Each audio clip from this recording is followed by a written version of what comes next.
The Immortal Constellation, written by Edith Balogh, translated by Barbara Dunshhazy and Edith Simon, read by Edith Simon. Our mission is to give an alternative viewpoint on life in this rapidly evolving moment in time.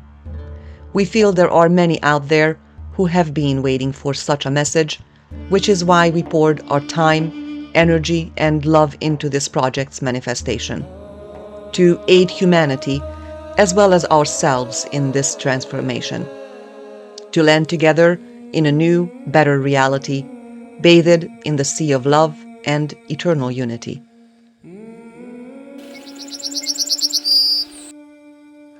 You are what you eat. Quote by Jack Kornfield. Attention to the human body brings healing and regeneration. Through awareness of the body, we remember who we really are. Previously, we have talked about the importance of knowing our body if we want to stay healthy and alive. I would like to assert another quick thought to the topic.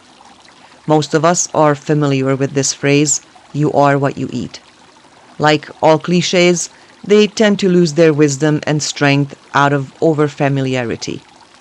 Let us take a moment to discern what really lies behind this well-known saying. The first thing we must look at is obviously the food which we eat. If our system receives the nutrients which are necessary to sustain life, our cells will remain healthy and continue functioning the way they are meant to. They grow and regenerate. Our body renews itself from these nutrients. This is one of the sources of our necessary energy, which allows us to continue our normal functions. If the nutrients we intake are not ideal, or if we intake too much of ones which are harmful, the cell's harmonious collective functioning becomes ruptured. The body transforms and then stores away extra nutrients. Those which the body processes and deems harmful or poisonous, it rids itself through various bodily functions. However, there are certain chemicals which the body cannot rid itself of, but they also cannot stay floating around in our system because they would cause serious damage in a short period of time. The body wraps these chemicals up, thus rendering them ineffective so that they cannot reach our blood system. Most of these types of harmful chemicals are deposited away in fat cells, but there are others which the body stores away in different various places and ways to ensure that it can cause no immediate harm. This is how our body defends itself from immediate poisoning. However, no matter how hard the body tries to store away and quarantine these deposits, they can later on become the catalyst for our cells not having the ability to function to their fullest. For the purpose of this book, no more detail is required on the subject, but for those who have not previously familiarized themselves with these processes and the lengths to which the body goes through to protect itself, there is an enormous amount of information available to better gain knowledge of what goes on after we ingest the foods we do, and why it is important that we ingest the right types. It is crucial that we know how to nourish ourselves well, because it is a crucial part of the whole picture. When we look at the human body, we must know all of the small details and place it within context and within the framework of the bigger picture, so that we do not work against our own systems, which exerts enormous effort to protect us out of sheer ignorance. Of course, in terms of a healthy diet, there are as many diets as there are professionals in this field. It is easy to get lost among the endless multitudes of contradicting advice. However, the bottom line is that it is indeed very important how and what we eat, just not to go overboard. The important thing is to always listen to the signals which your body sends you. We want to look at how our cells rebuild themselves periodically from the nutrients we intake. In this sense, the saying, "you are what you eat," rings true to every word, as it is exactly what our cells are built from, and thus what we are ultimately made up of. Why is this mechanism so wonderful? This biological organism, the unit which is our own body, and how its system functions, it's built perfectly. It can handle countless attacks as well as recover and heal itself from our own harmful, self-destructive habits. The most significant part of this process lies in the body's continuous adjustment and renewal. This is proof enough on its own that we are not separate beings existing in a constant state from the beginning to the end of our life. There is no beginning and there is no end. This is only a concept fashioned by humans. We exist as one with our surroundings, and from new materials our body constantly rebuilds itself, including all our cells, whereas the expired or unnecessary materials are emitted back into our surroundings to be reused there. This can be more easily understood if we take the fact that during our lifetime we experience multiple deaths. The materials which our bodies constitute of disintegrate, yet we do not directly feel this, nor does our life cease because new cells are simultaneously generated. We go through these periods of birth and death with various cells regenerating at different time periods without our life ceasing. This process presents us with an entirely new body every 7 years. If we stop for a moment and absorb this, the knowledge of this itself can lend us freedom. If we learn to internalize this remarkable process our bodies undertake, we can learn to utilize it to our own advantages. By becoming aware of the wondrous efforts the cells in our bodies undertake in order to sustain our life, we can begin to appreciate it. Once we are aware, we can aid it, thus aid ourselves. Through this, we can start to experience what it really means to exist in unity and how beneficial and fulfilling it can be. We can start to not only understand, but feel how we are part of a larger unit, such as the world which surrounds us and everything in it.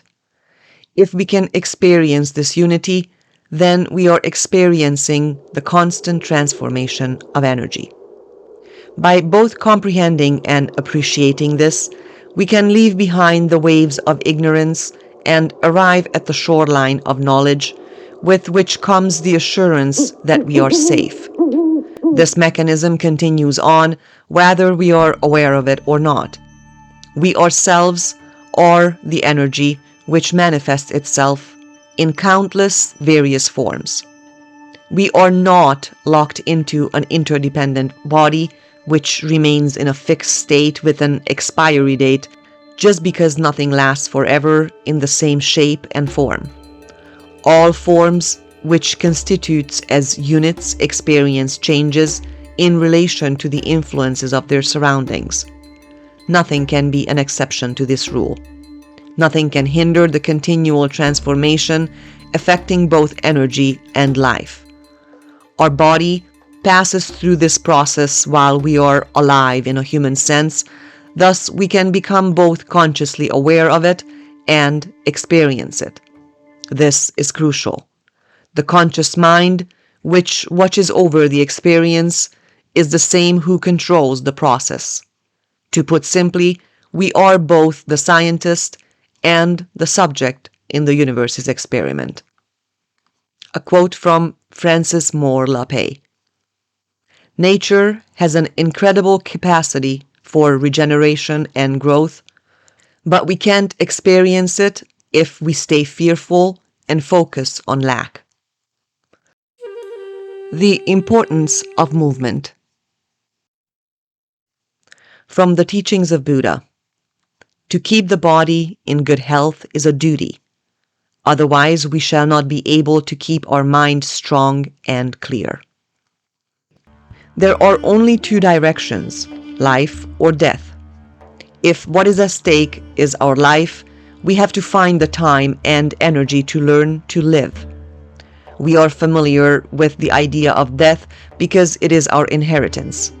Choosing death requires no effort, as we can sit back, kick our feet up, and wait for it to take us. But in order to choose life, we must exert various efforts.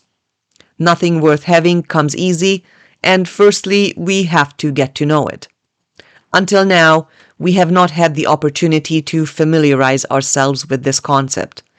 If we return to the previous chapters, it's already stated that motionlessness represents death, whereas movement signifies life. Movement and motionlessness cannot exist together, as they are paradoxical. The best way to observe which direction humanity tends to lean towards is to observe its behavior. The gradual deceleration of movement can be witnessed in children growing up. Our health and well-being illustrate the same tendency, along with our life force diminishing. This deceleration is not caused by the weakening of our muscles due to age, but by lifestyles. How weakened should a 20-year-old be? This is purely a theoretical question, one which I will not provide an answer to.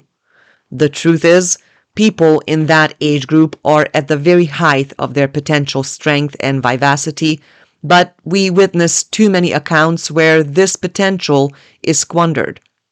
How much people move is dependent on their daily routines. If someone habitually occupies themselves with the computer or television screen, they will miss out on a great deal of movement. Unfortunately, these habits oftentimes form as early as 2 years old, with a very early onset of lack of movement. Others may pick up these habits at a later age, but other than with a very small margin of exception, most people reach this at some point in their lifetime. The problem is that if we do not work our muscles, we will undoubtedly weaken. If we don't use it, we lose it. At which point we may feel that moving at all is a strain. The problem is when our allotted time spent moving falls below what is necessary, a series of negative consequences are accompanied with it. Let us see the role movement plays in our body's proper functioning. Our lymphatic system is part of our circulatory system, comprised of a network of lymphatic vessels. They carry a clear fluid called lymph indirectly toward the heart. The lymphatic system is responsible for providing the cells of the body with important nutrients and metabolites.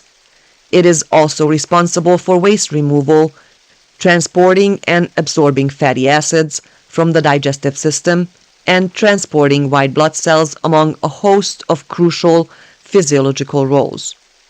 In contrast with blood, which our heart directly keeps in circulation, the lymphatic system is passive.